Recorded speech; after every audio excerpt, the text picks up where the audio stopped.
Assalamualaikum warahmatullahi wabarakatuh. Selamat siang, nama saya Andi Fani Ardani. Di sini saya akan mempresentasikan tugas dari Ibu Trisna, yaitu artikel ilmiah. Di sini saya mengambil judul yaitu Hubungan Kemampuan Berbahasa dengan Proses Kognisi pada Anak Usia Dini. Presentasi ini sendiri dibagi menjadi 4, yaitu yang pertama ada abstrak, yang kedua pendahuluan, yang ketiga pembahasan, dan yang terakhir simpulan. Yang pertama abstrak.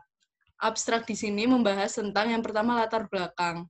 Proses kognisi menggabungkan suatu informasi yang diterima oleh indera tubuh manusia dengan informasi yang tersimpan dalam long-term memory. Perkembangan kognitif diawali dengan berkembangnya kemampuan mengamati, kemudian dilanjutkan dengan berkembangnya kepemahaman dan pemecahan masalah yang lebih rumit. Tujuan penulisan artikel ini sendiri yaitu untuk mengetahui adanya hubungan kemampuan berbahasa dengan proses kognisi pada anak usia dini. Pembahasan.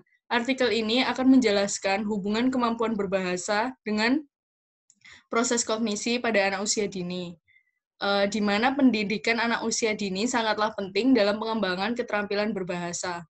Menurut Kalat tahun 2009, manusia dapat lebih mudah menghafal sesuatu yang disukai atau yang sudah diketahui sebelumnya. Kesimpulannya yaitu, dari pembahasan dapat disimpulkan bahwa jika kemampuan berbahasa sudah dibiasakan sejak otak anak masih memiliki ingatan yang sangat kuat, maka memori tersebut akan terus tersimpan dalam jangka waktu yang sangat lama. Di sini ada 3 kata kunci, yaitu yang pertama kognisi, anak usia dini, dan yang terakhir adalah bahasa.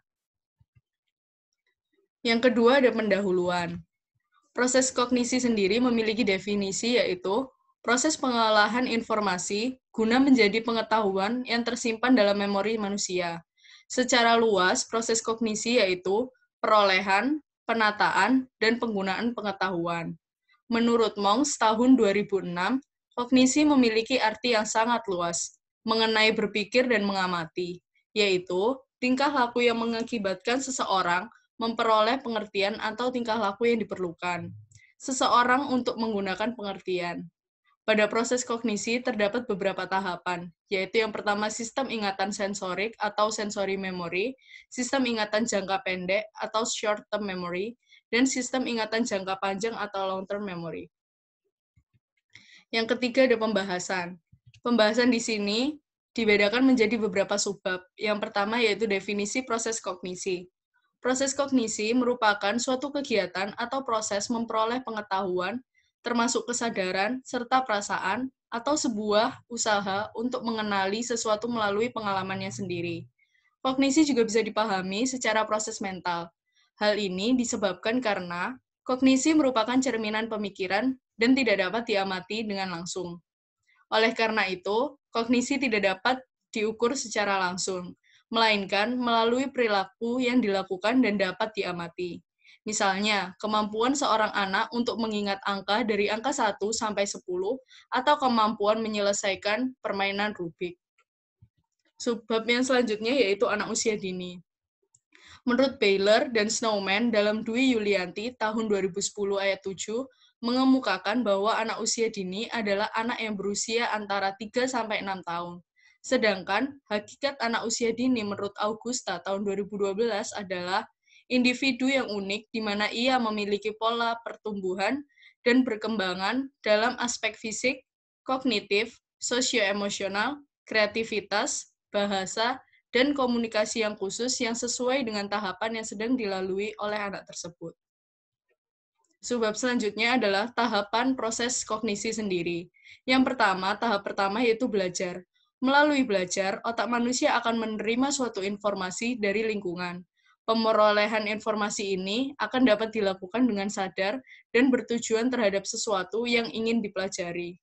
Yang kedua, ada penyimpanan atau retention, yang merupakan memori jangka pendek atau short-term memory.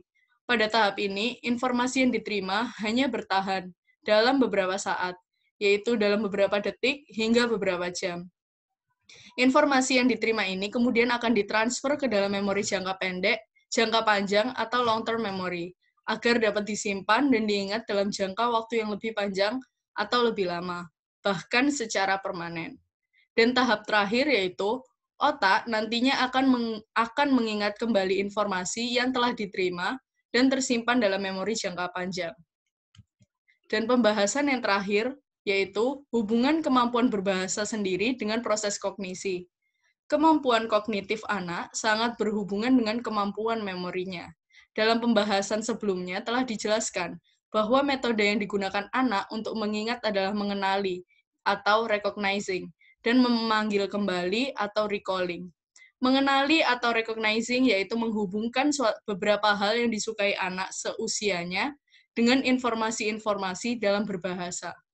Bahasa sendiri mengandung suatu informasi-informasi yang akan disimpan dalam ingatan seseorang untuk keperluan di masa yang akan datang.